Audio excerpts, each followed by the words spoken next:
Ils peuplent tous les océans du monde. De la surface aux grandes profondeurs, ils ondulent avec une grâce infinie. Baleines, cachalots, dauphins, orques, ces mammifères marins ont longtemps été chassés. Mais l'homme tente aujourd'hui de les approcher et de les comprendre. Dotés d'une puissance remarquable et d'une intelligence hors du commun, ces créatures fascinantes possèdent bien d'autres ressources. Une faculté à communiquer entre eux, ou même à coopérer, à éduquer, à transmettre. Titanesques, majestueux, ce sont les géants des mers.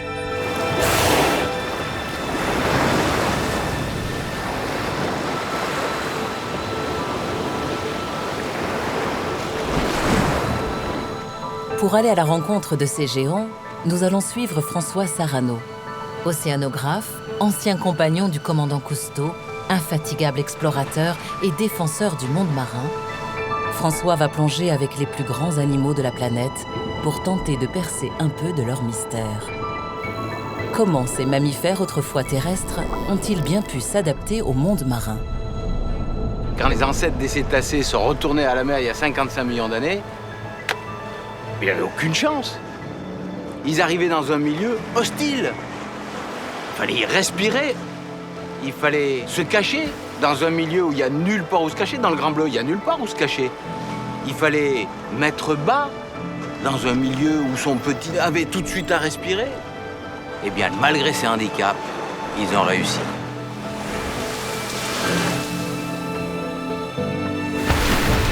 Bref, ces animaux-là, qui n'avaient aucune chance au départ, ont conquis la planète.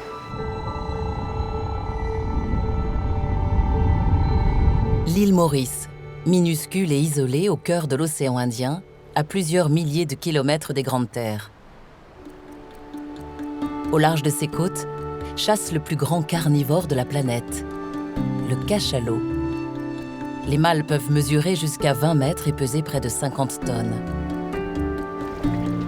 François Sarano s'apprête à plonger avec ces géants pour les observer au plus près.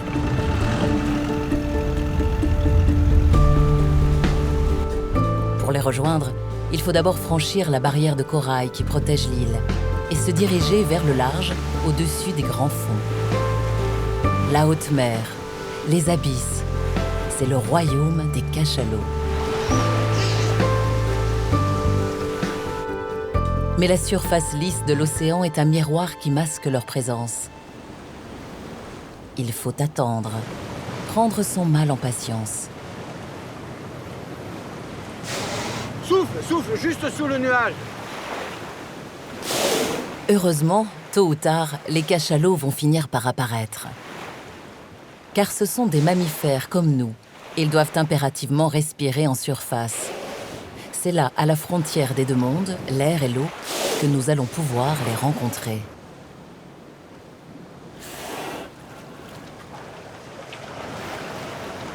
Préparez-vous.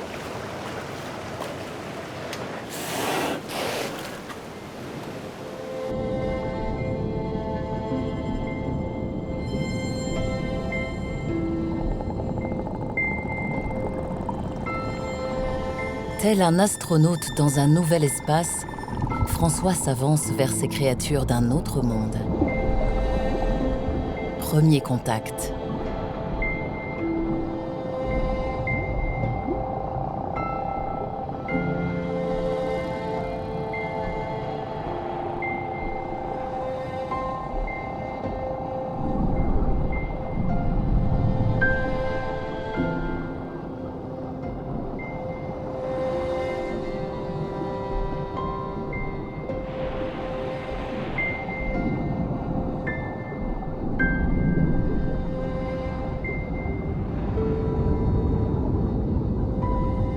Mais pour les cachalots, ce n'est pas encore le moment de la rencontre. Ils reprennent leur route, calmement.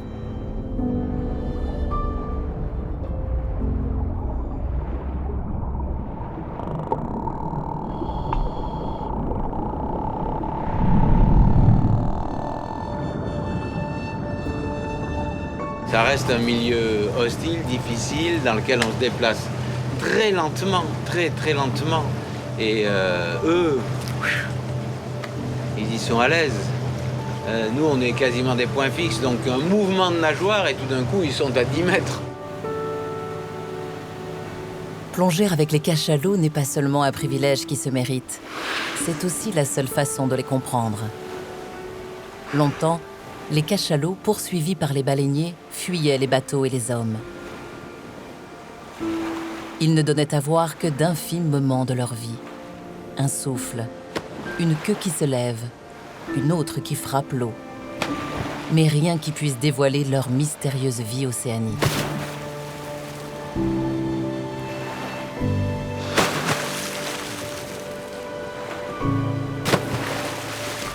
Durant des années, les scientifiques ont dû se contenter d'observer les cétacés depuis leur bateau et interprétaient ces maigres indices pour imaginer ce que les animaux marins faisaient sous la surface. Mais pour espérer les comprendre, nous devons plonger avec eux. Et il faut savoir attendre le bon moment, celui où les cachalots accepteront notre présence. Un jeune remonte calmement sous notre bateau. Situation inimaginable il y a encore quelques années, car les cétacés avaient peur des navires, de leurs coques d'acier et de leurs harpons de feu.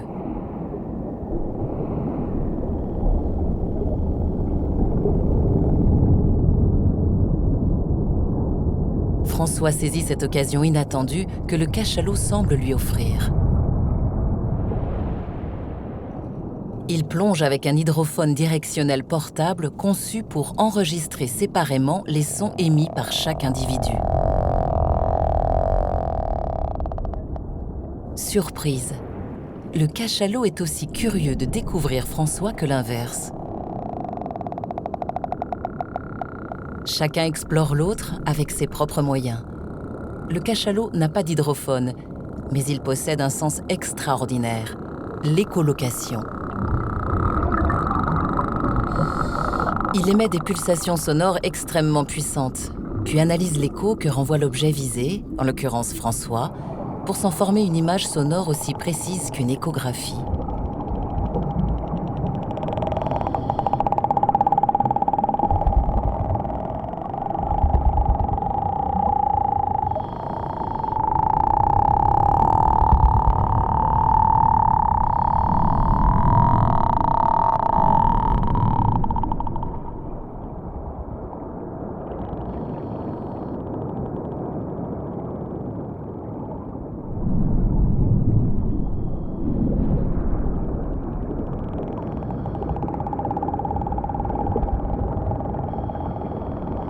L'écholocation est un sens terriblement efficace. Quand le cachalot scanne le bateau, il ne perçoit pas seulement la forme de la coque, mais aussi sa taille et son épaisseur.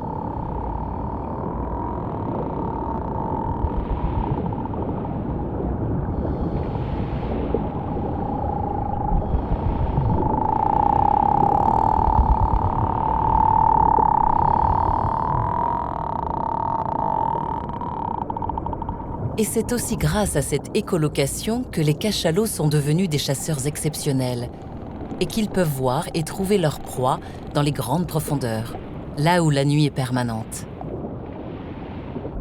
Pour chasser, ils vont donc plonger pendant plus d'1 heure à 2000 mètres de fond. Un exploit, une performance.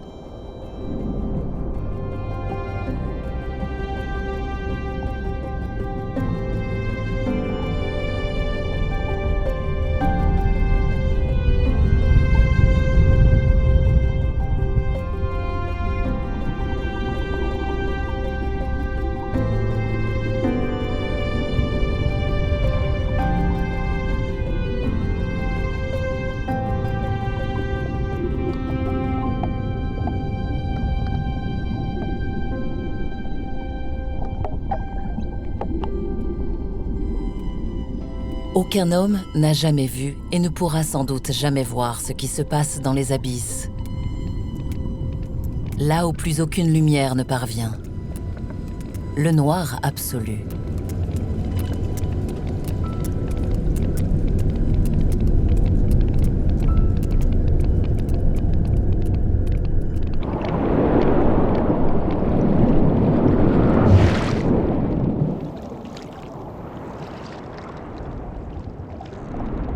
Les jeunes cachalots sont restés en surface. Ils ne savent pas encore plonger dans les grandes profondeurs. Mais ils sont toujours en contact avec leurs aînés, grâce au son qui voyage sur plusieurs kilomètres. Ils doivent attendre le retour des grandes femelles pour être allaités ou pour profiter d'une proie régurgitée. On reconnaît les jeunes assez facilement à tous ces poissons rémora fixés sur leur corps, parfois par dizaines. Ces poissons se nourrissent de leurs déchets ou de leurs parasites.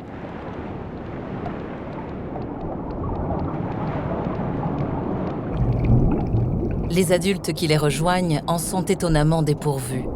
Peut-être que les rémoras ne peuvent pas supporter le changement très rapide de pression entre la surface et les abysses que leur imposeraient les grands cachalots.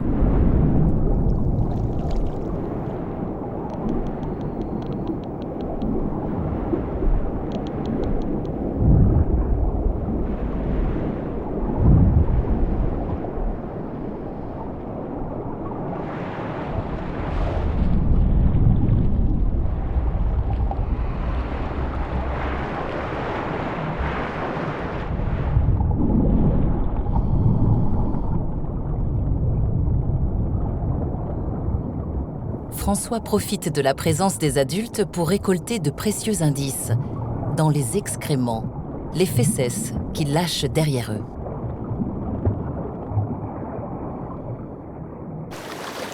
Là, il y a un trésor. Qu'est-ce que tu as trouvé? Regarde ça. Tous les becs de calmar. Tous les becs de calmar. Je suis allé les ramasser. Picoré, tu veux dire 1 à 1. Et écoute, c'est du tonnerre. Magnifique. Et ça, c'est de la corne. Ça, c'est indestructible, imputrescible. C'est pour ça que ça reste dans les fesses des cachalots. Et donc, ça montre, tu vois, tous les calmars. Tous les calmars qu'il va pêcher à grande profondeur, là. Et il va les chercher jusqu'à 1500 mètres de profondeur pendant la journée, alors que la nuit, c'est plus simple pour lui. Parce que la nuit, ces calmars, ils remontent vers des zones un peu moins profondes, 600 mètres. C'était super, voilà. Pour prendre conscience de toutes ces richesses que nous offrent ceux qui vivent sous la surface de l'océan, il faut aller dans leur monde, s'immerger le plus souvent possible. Attention, préparez-vous.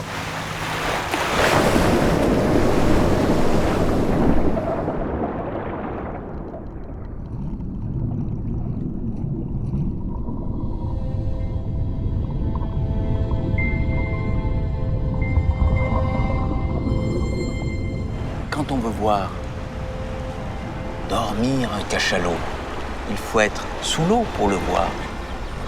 Qui peut imaginer qu'un cachalot dort comme ça à la verticale s'il n'est pas allé sous l'eau? Lorsqu'on voit 1, 2 cachalots à la surface, qui peut imaginer qu'il y en a 20 qui dorment dans le dortoir des cachalots?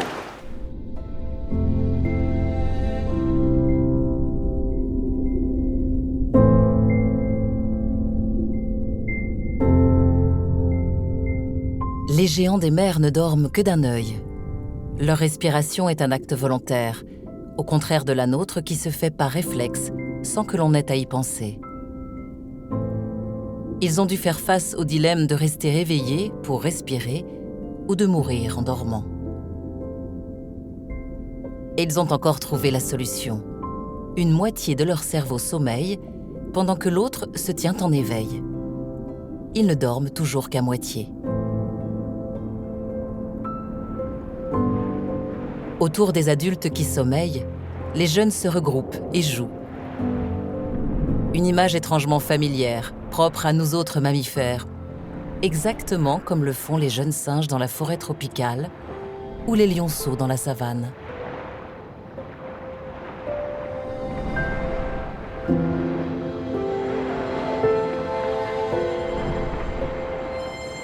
Lorsqu'on rentre dans leur monde, alors on découvre une souplesse formidable. Ce sont des elfes sous l'eau. Et puis tout d'un coup, ils se rassemblent, ces mastodontes. Ils se rassemblent, ils se mettent les uns contre les autres. Et puis tout d'un coup, ils s'enlacent littéralement. Ils roulent les uns contre les autres, ils roulent les uns sur les autres. en un câlin incroyable.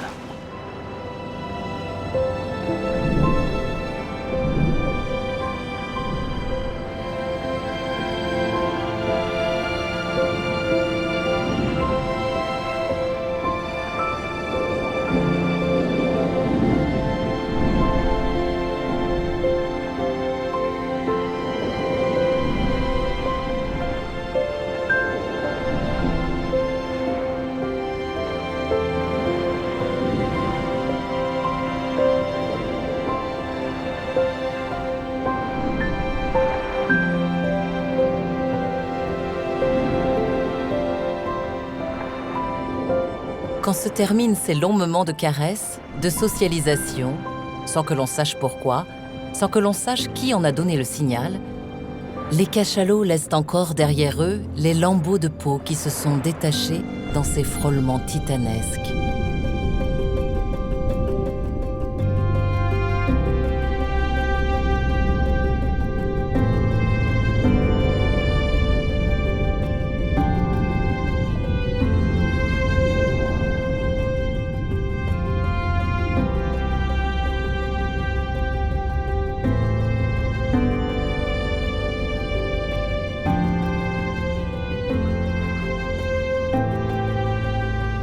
Et bientôt, il ne reste plus qu'un voile de peau délicat, fragile souvenir de ces moments de grâce partagés avec eux.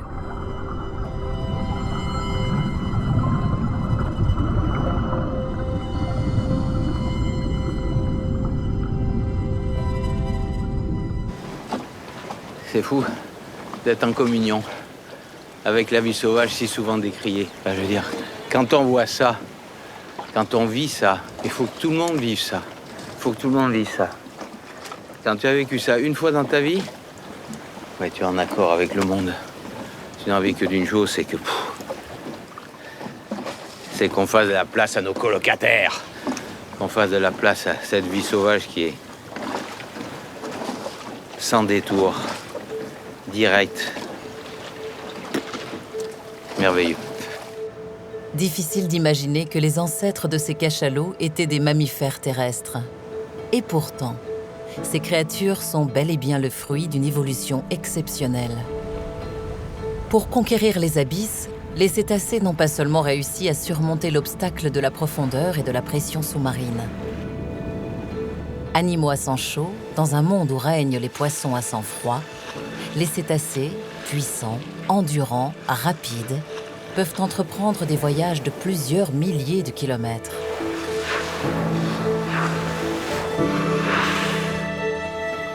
Ils vont toujours plus loin, repoussent les frontières de leur territoire et atteignent les confins glacés du monde.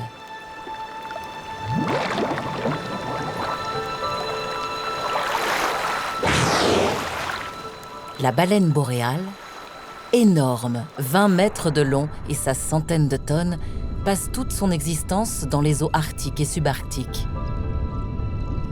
Ses apnées sont phénoménales et elle peut d'un coup de tête briser une banquise d'environ 1 mètre d'épaisseur pour remonter respirer à l'air libre. Elle peut ainsi profiter des eaux si riches en nourriture du cercle polaire. On dit même qu'elle peut vivre plus de 100 ans.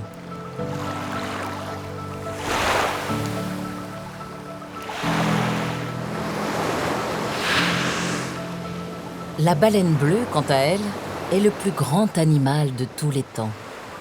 Sa puissance et sa vitesse la mettaient à l'abri de tous les prédateurs. Elle a pourtant failli disparaître. Les navires-usines, la férocité des chasseurs, n'ont laissé aucune chance aux 300 000 baleines bleues qui peuplaient l'océan il y a encore un siècle. Il en reste à peine 10 000 aujourd'hui. Mais la plupart des espèces de baleines ont malgré tout survécu à l'ère des grandes chasses et depuis l'arrêt des massacres, repeuplent peu à peu les océans. Si les cétacés ont réussi à conquérir ce milieu auquel au départ ils n'étaient pas adaptés, ils le doivent à leur qualité de mammifères. Leur intelligence, évidemment. Mais plus important encore, la coopération, la solidarité et surtout l'attachement, l'affection, le soin aux jeunes. Car les cétacés ne donnent naissance qu'à quelques petits au cours de leur vie. Ils sont donc précieux. Ils doivent être choyés, protégés, dans cet univers immense où il n'y a nulle part où se cacher.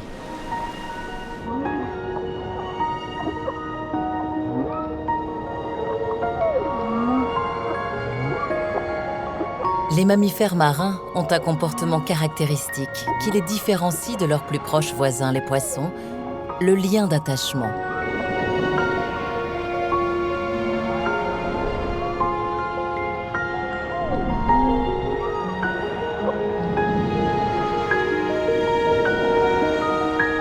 Ainsi, pour offrir à son baleineau les conditions les plus favorables, la baleine à bosse a parcouru des milliers de kilomètres entre les eaux polaires où elle s'est nourrie et les eaux des tropiques. Elle va jeûner pendant des mois et s'occuper de son petit avec d'infinies attentions.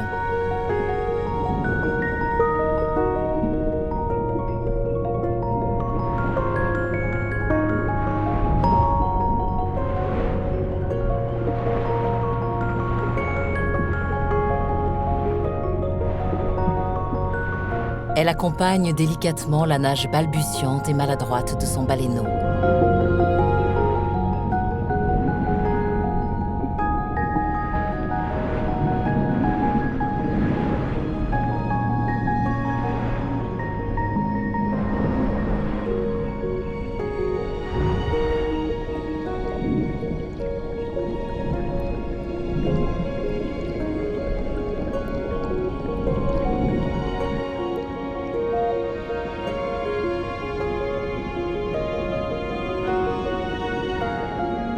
Elle, qui n'a rien mangé depuis des mois, doit l'allaiter, comme le font tous les mammifères, terrestres ou marins.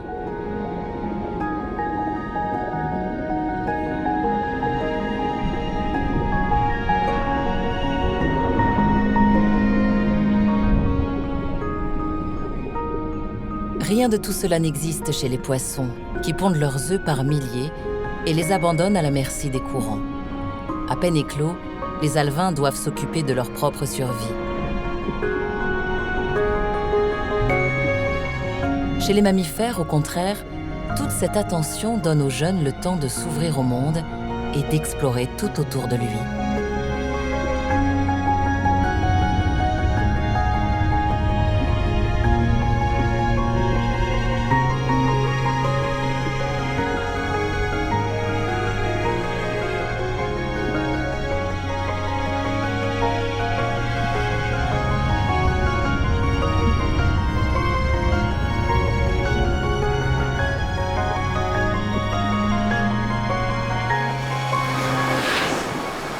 Cette transmission précieuse, de génération en génération, s'observe aussi chez d'autres espèces de mammifères marins, ailleurs, dans d'autres océans. Des liens uniques, véritables ciments de sociétés bien organisées.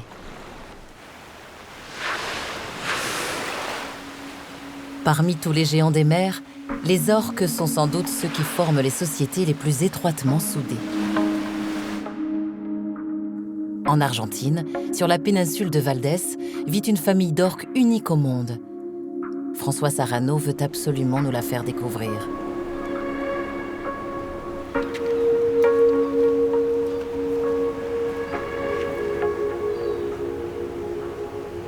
Mais cette fois, il ne plongera pas avec les géants. Il tentera de les observer depuis la côte. Si François tient tant à voir les orques de Valdés, c'est que cette famille est hors du commun. Elle est étudiée depuis 40 ans maintenant, et on commence seulement à comprendre les liens de parenté, de solidarité et de partage qui unissent tous ses membres. Cette micro-société est matriarcale, construite autour des femelles, et en particulier de la grand-mère, Maga. La famille compte au total une quinzaine de membres, dont un grand mâle, Juan, facilement reconnaissable à son imposante nageoire dorsale de 1,50 m.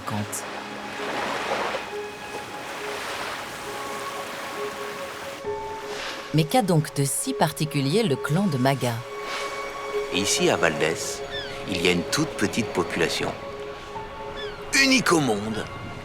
qui a décidé de revenir chasser dans un monde qui n'est plus le leur.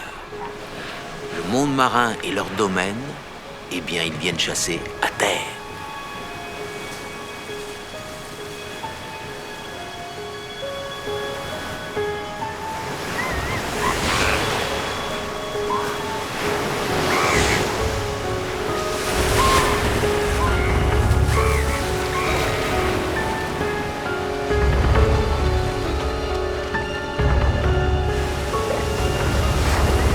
C'est une innovation extraordinaire parce qu'elle oblige à surmonter la peur innée du rivage. On peut toujours faire quelque chose qui est dans le sens de ce qu'on sait faire, mais quand il faut aller à l'encontre de ce qui est le plus terrible, de risquer sa vie, ça c'est plus compliqué.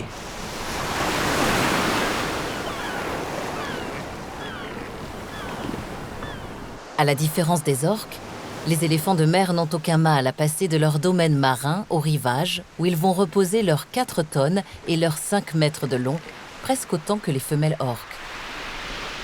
En haute mer, ils sont de formidables nageurs. Ils accomplissent de longs voyages homériques de plusieurs milliers de kilomètres. Et aujourd'hui, comme chaque année à la même saison, ils reviennent ici à Valdès pour se reproduire et mettre bas. Au large, ils sont trop puissants et trop rapides. Sur la plage, ils sont hors d'atteinte. Il n'y a que le long de cette fine bande de rivage qu'ils sont vulnérables. Et les orques du clan de Maga ont fini par trouver cette seule faille dans le système de défense des éléphants de mer.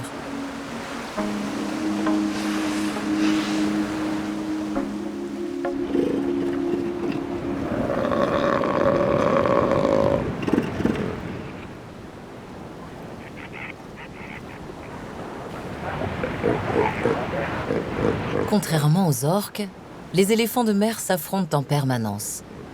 Ces luttes incessantes ne permettent pas de construire une société pérenne. Son harem constitué, le grand mâle le maintient par la force, la contrainte et la violence. Même l'accouplement avec les femelles, beaucoup plus petites que lui, semble forcé et brutal.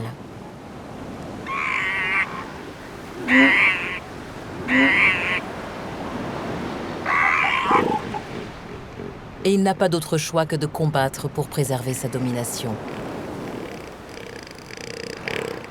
Dès qu'un mâle plus jeune cherche à s'approcher, le grand mâle est prêt à se battre jusqu'au sang.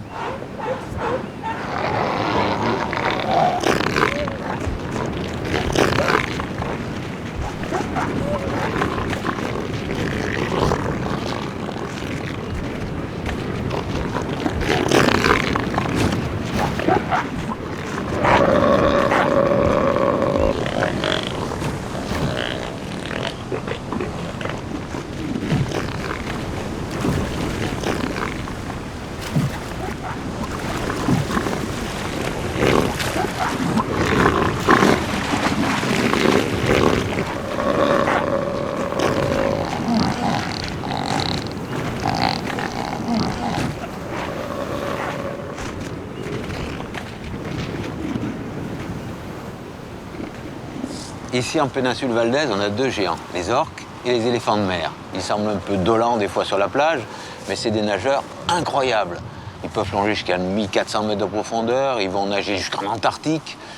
Mais cette puissance est un peu tout ce qui les fait ressembler un peu à l'autre géant qu'est l'orque, parce qu'en définitive, leurs sociétés sont totalement différentes, mais totalement.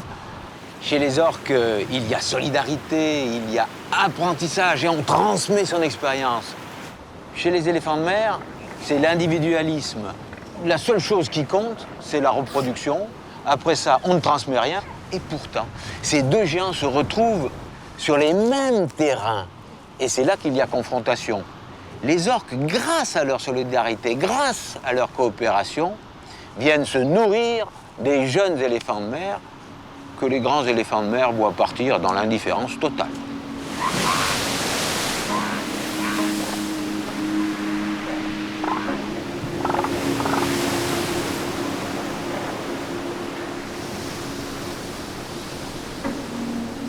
les jeunes livrés à eux-mêmes sont laissés sans protection. Leur mère les allaite pendant 3 semaines seulement, et cela leur suffit pour passer de 40 kilos à plus de 120.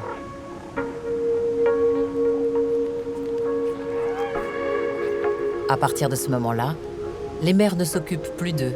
Elles sont épuisées par ces semaines où elles ont dû mettre bas et allaiter. Alors, les jeunes sont contraints d'apprendre à nager par eux-mêmes. Jamais leur mère ne les accompagnera à l'eau. Ils n'ont aucune idée du risque qu'ils courent. Personne ne leur a appris. Or, quand ils s'ébattent ainsi dans l'eau et agitent leurs nageoires, ils font un clapotement caractéristique qui indique leur présence aux orques. Maga et ceux de son clan savent parfaitement reconnaître ce son vers lequel ils pourront foncer directement. Pour cela, ils ont besoin d'une mer calme, avec le moins de bruit parasite. Les orques se font le plus discret possible. Ils arrêtent même de communiquer entre eux. Silence radio.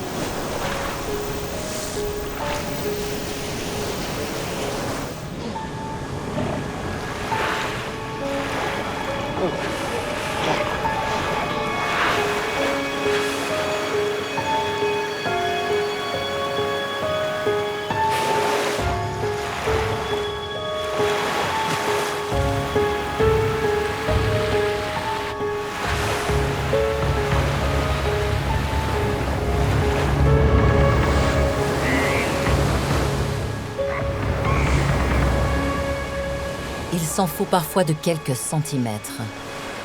Mais l'expérience leur a enseigné qu'il faut être patient et multiplier les tentatives. Moins de la moitié seulement sont fructueuses.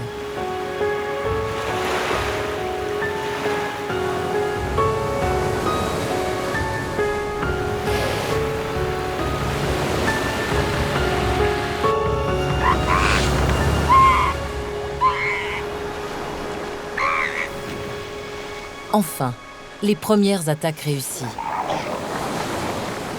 Elles sont l'œuvre de Maga, la matriarche du clan. Personne ne sait mieux qu'elle profiter d'une vague et accélérer au bon moment. Et même quand elle semble manquer sa proie, elle arrive à la coincer sous sa tête pour la reprendre dans sa gueule. Maga l'entraîne vers la pleine eau. Car elle chasse pour les autres. Pour Juan, le grand mâle, qui ne sait pas s'échouer, qui l'accompagne, mais qui ne peut que la regarder faire. Certains n'ont jamais réussi à apprendre, d'autres sont encore trop jeunes. Mais tous peuvent compter sur l'extraordinaire solidarité des 8 femelles qui savent chasser sur les plages.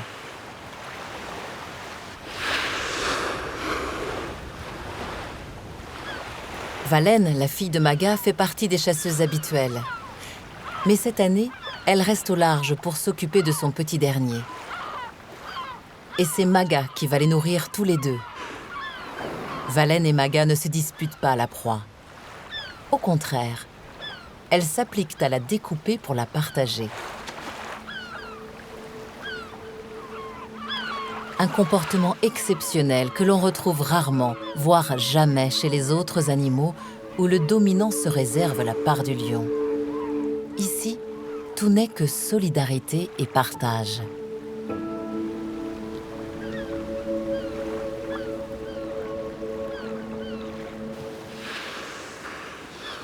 Pour comprendre la spécificité de ce groupe d'orques, François veut surtout observer comment se déroule l'apprentissage de l'échouage volontaire. Alors.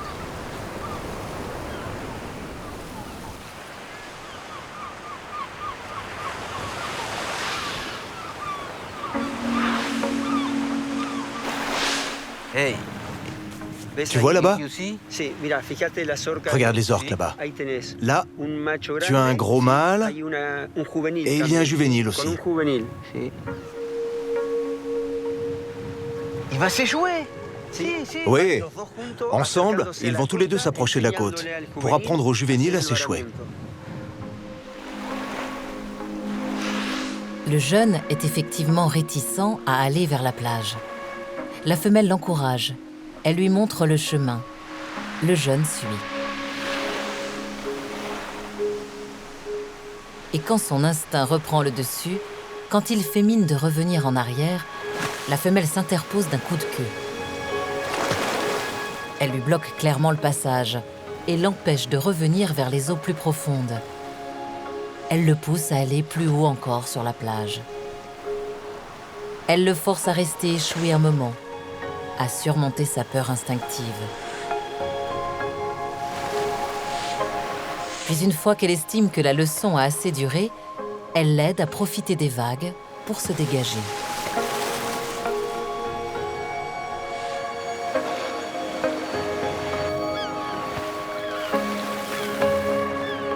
Au départ, il n'y avait que 2 orques qui réussissaient à faire ça. Et l'histoire aurait pu s'arrêter là. Mais vraisemblablement, quelques femelles ont observé, imité ces 2 orques mâles. Et elles, en bonnes matriarches, ont transmis leur propre expérience aux jeunes. Il faut des années pour que les chasseurs arrivent enfin à attraper leur proie. Cela montre que, d'abord, c'est quelque chose de très compliqué à apprendre, et que cette innovation qui a été transmise et qui nécessite un apprentissage très compliqué est une culture spécifique à ce tout petit groupe. Voilà ce qu'il y a d'extraordinaire ici à Valdès. Voilà ce que l'on voit nulle part ailleurs. Et qui fait de cette petite population d'orques, aujourd'hui il y en a 13, 14 qui savent faire ça, une population unique au monde, si unique qu'elle ne peut être remplacée par aucune autre. C'est-à-dire qu'aujourd'hui, on peut dire que population, famille, a valeur d'espèce, puisqu'elle ne peut pas être remplacée. Et je pense que dans le monde, si on prêtait plus attention à ces orques, on s'apercevrait que chaque famille a sa propre culture, je dis bien culture, qui fait d'elle quelque chose d'unique. Si chaque population est irremplaçable, alors c'est chacune d'entre elles qu'il faut étudier et protéger. Car la disparition de quelques femelles expérimentées, gardiennes du savoir, mettrait fin à la culture spécifique du clan de Valdès. Et ce qui est vrai pour les orques, l'est probablement pour les cachalots, pour les baleines, les dauphins et tous les autres cétacés.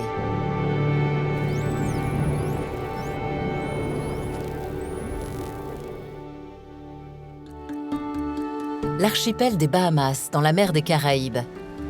Un chapelet de 700 îles, dont les minuscules îles Bimini, les plus proches de la Floride. Ces eaux, peu profondes et cristallines, y abritent 2 espèces de dauphins. Le dauphin tacheté de l'Atlantique et le grand dauphin, ou Tursiops. Pour comprendre comment ils communiquent, grâce au son, François va plonger avec eux, les observer, les écouter, les enregistrer.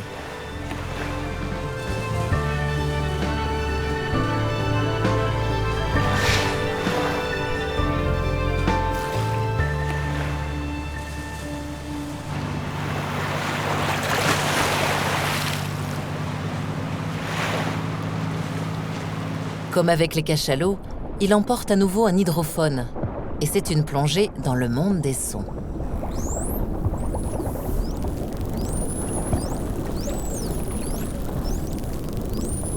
Les premiers à l'approcher sont 2 dauphins tachetés qui nagent ensemble.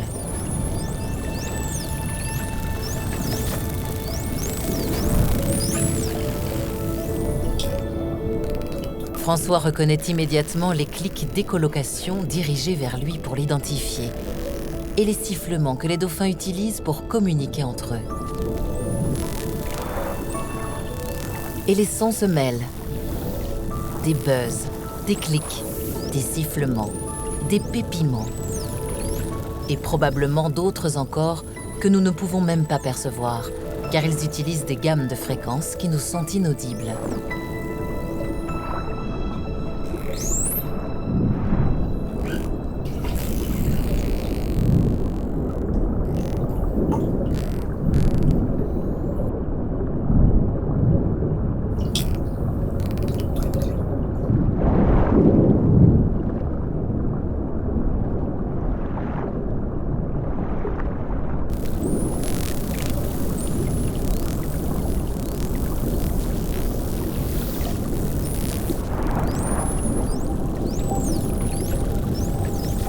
ce soit cachalot, dauphin, baleine, orque, chaque fois qu'on rencontre des cétacés, on mesure l'incroyable complexité de leur société. Et qui dit société complexe, dit obligatoirement communication complexe.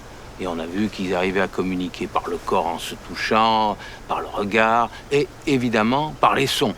Dans un milieu, dans le milieu marin, où le son va 4 fois et demi plus vite que dans l'air, dans un milieu où on voit mal, la communication sonore est essentielle. Chant des baleines, coda des cachalots, sifflement des dauphins. Que se disent les géants par ces sons énigmatiques?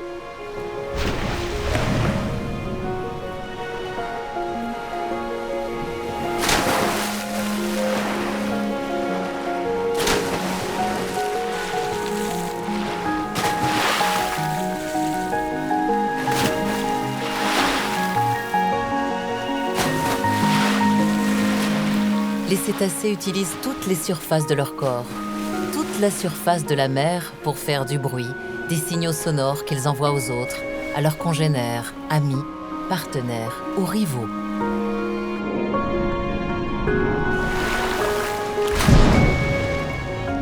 Et sous la surface, l'écosystème sonore est aussi plein que l'océan paraît vide. Et pourtant, dans ce brouhaha, chacun reconnaît son partenaire ou son adversaire. Il existe des échanges dont nous n'avons aucune idée. Tout ce que nous pouvons faire, c'est apprécier ce concert des océans.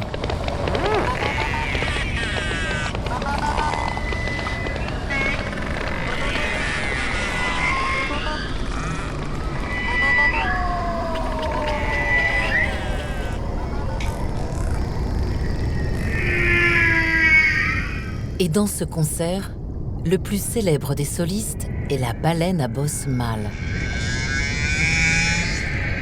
Chaque année en hiver, les baleines à bosse viennent sous les eaux des tropiques pour mettre bas et se reproduire. Durant cette saison des amours, seuls les mâles chantent. Ils se tiennent immobiles pendant de longs moments. Ils vocalisent gueule fermée sans relâcher la moindre bulle d'air.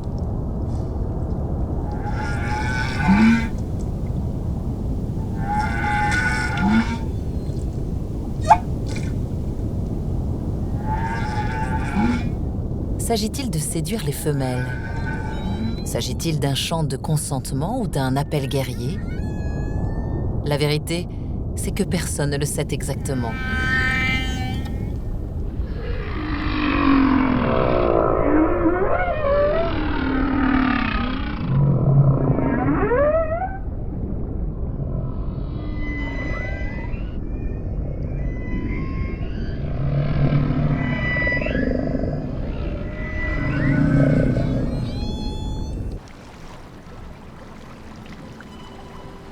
Retour aux Bahamas, où François poursuit ses plongées à la recherche des dauphins.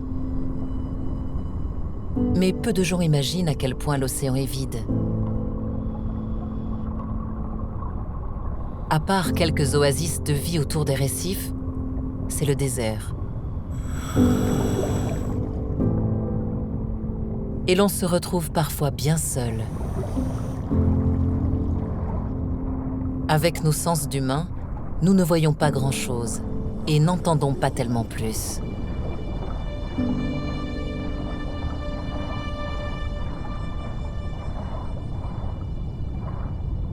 Le fond de ce désert sous-marin est étrangement parsemé de cratères.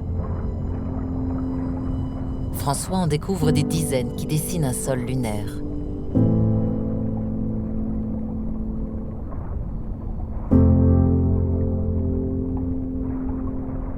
Quelle créature singulière a bien pu creuser ces cratères dans le sable?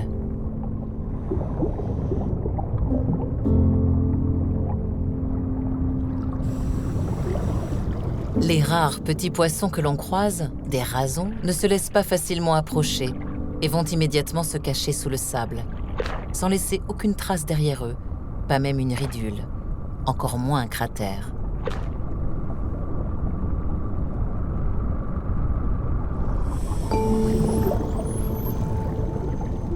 Et soudain, des crépitements, Des clics. Au début presque imperceptibles, puis de plus en plus proches. Ils annoncent l'arrivée des dauphins, des Tursiops. Les voilà, ceux qui creusent les cratères.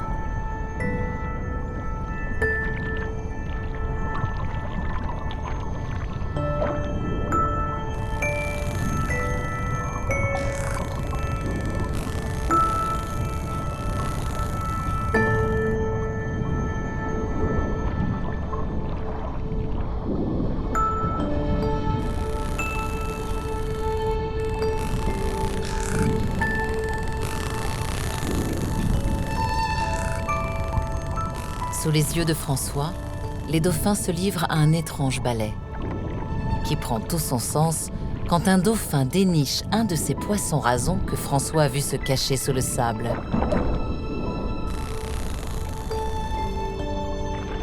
Les dauphins sont en chasse, et ils chassent avec le son.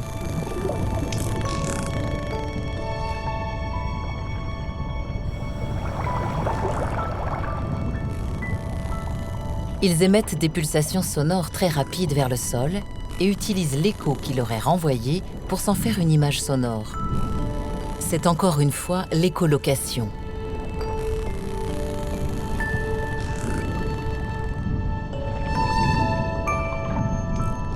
Grâce à ce sixième sens que nous autres humains ne possédons pas, ils voient sous la surface des choses.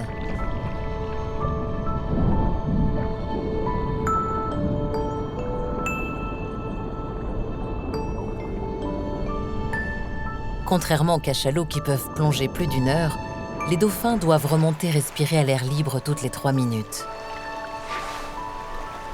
Un va-et-vient ininterrompu entre la surface et le fond.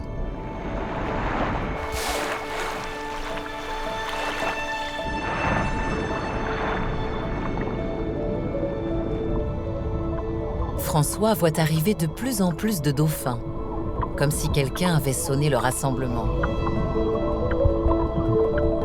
Il remarque un son étrange et puissant.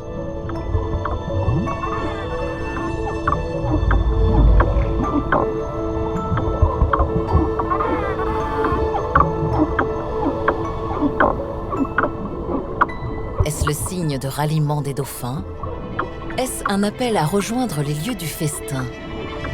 Impossible de le savoir. Tous ces sons émis par les dauphins et les autres cétacés reste encore un immense mystère.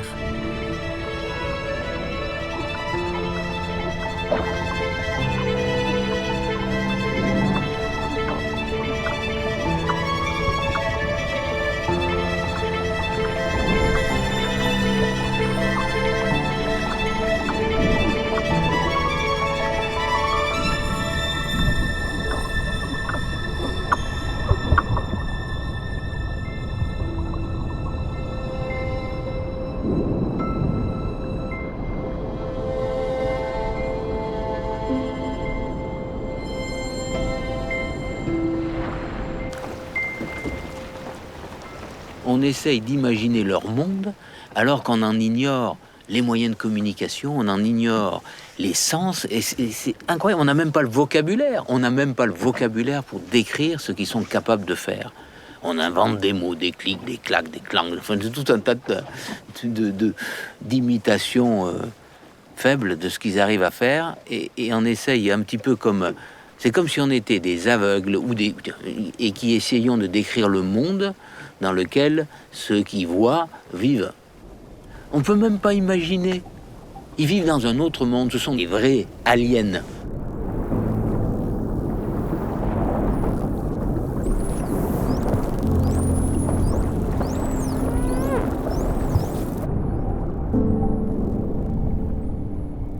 Des aliens.